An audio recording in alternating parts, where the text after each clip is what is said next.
China is dumping near the Philippines. Protests in Cuba are freaking out the Chinese Communist Party. And the U.S. issues a warning to companies in Hong Kong. And more on this week's China News Headlines.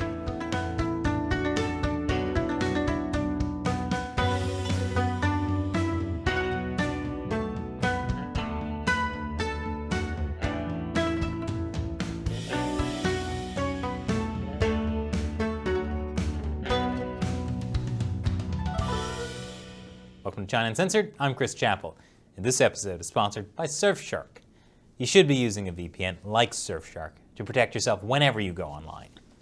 So, China is involved in territorial disputes with all its neighbors in the South China Sea, particularly the Philippines.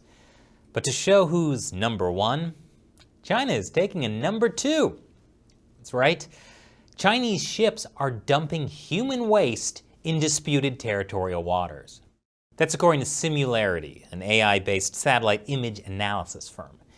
Satellite images captured hundreds of Chinese ships off the Spratly Islands, which are near the Philippines.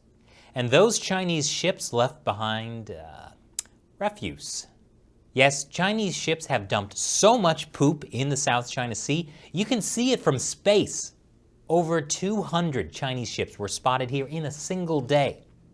But Similarity found over the past 5 years, the untreated sewage from all these Chinese ships has caused algae blooms that have damaged coral reefs and threatened fish in an unfolding catastrophe.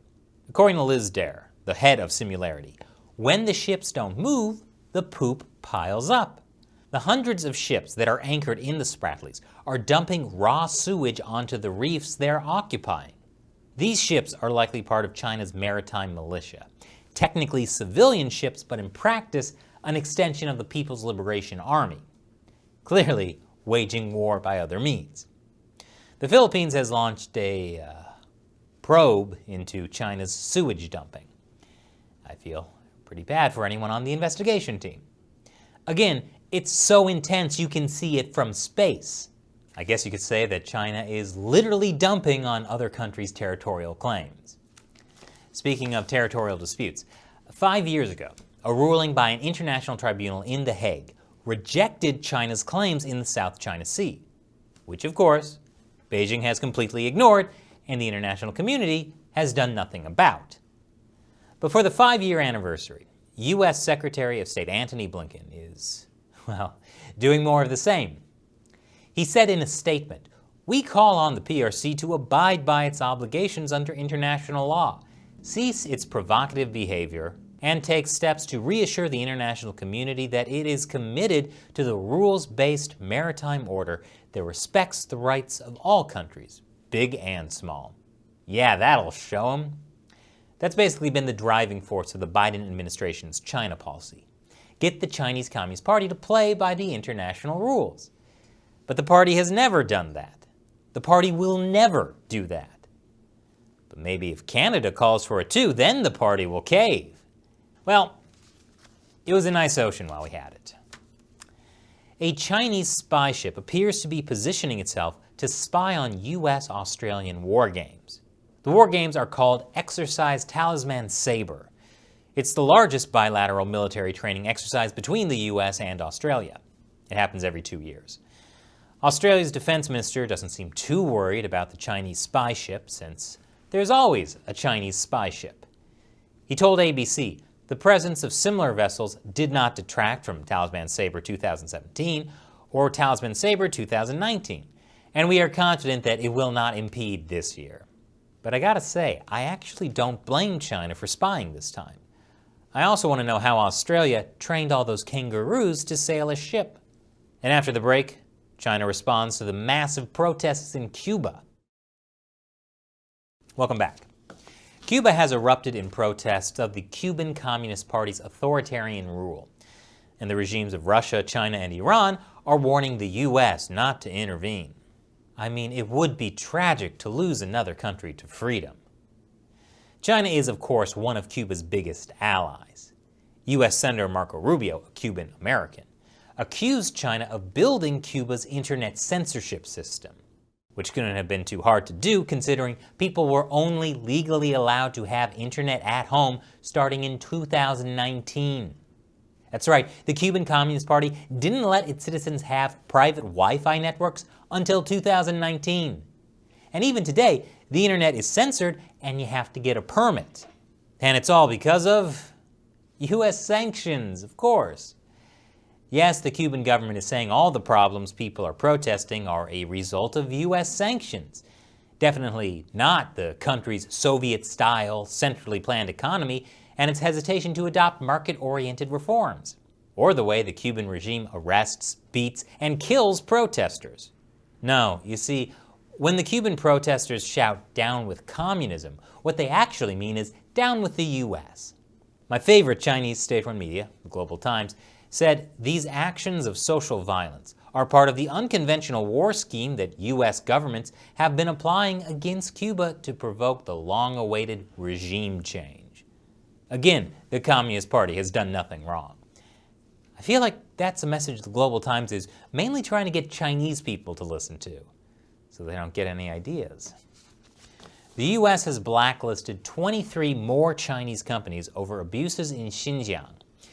Of the 23 companies added to the blacklist, the Commerce Department accused 14 of direct involvement in human rights abuses in Xinjiang, 5 of directly supporting the Chinese military's modernization programs, and 4 of violating previous US sanctions by doing business with blacklisted companies.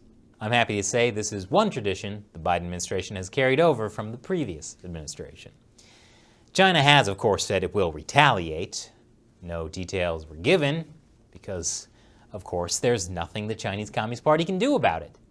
China can't sanction the US. Well, it has sanctioned US officials, but that was pretty meaningless. It's not like Mike Pompeo has a lot of assets in Chinese banks. Speaking of ganging up on the Chinese Communist Party, 21 countries have formed the Media Freedom Coalition and are specifically criticizing the Hong Kong government for shutting down the pro-democracy newspaper Apple Daily. Apple Daily was forced to shut down after the Hong Kong government froze its assets and arrested a bunch of people. You know, normal stuff. Hong Kong authorities have also arrested 5 more people in an alleged bomb plot. Last week they arrested 9.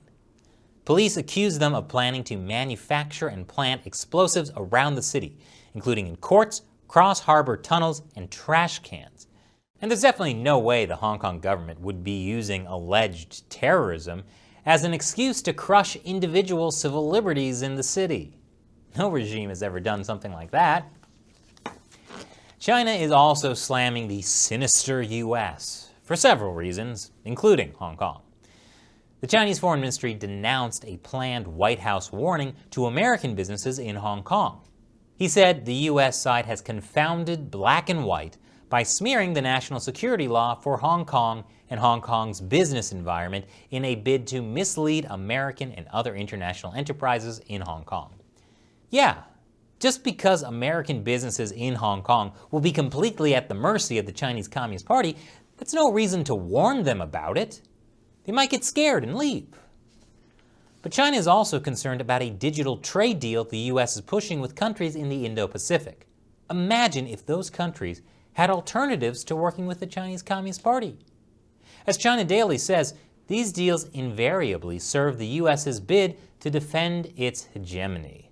To the signatory countries, these US-dominated agreements are more like shackles restricting trade and their freedom of cooperation. Yeah, no country has the right to put shackles on anyone or restrict their freedom, except China. And this episode is sponsored by Surfshark. When you go online, you need to be using a VPN like Surfshark to protect your identity.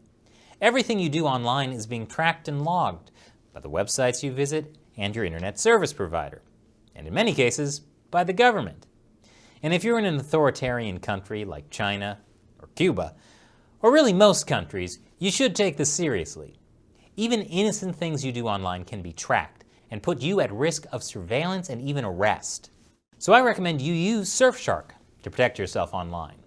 When you use Surfshark's clean web mode, you'll be protected from trackers, plus a lot of ads and malware. With one account, you can connect as many devices as you want. Try it out with a 30-day money-back guarantee. And Surfshark has a special discount for China Uncensored fans. Go to surfshark.com/uncensored and use the code UNCENSORED to get our special deal that includes 3 extra months for free. Click the link below. Once again, I'm Chris Chappell. See you next time.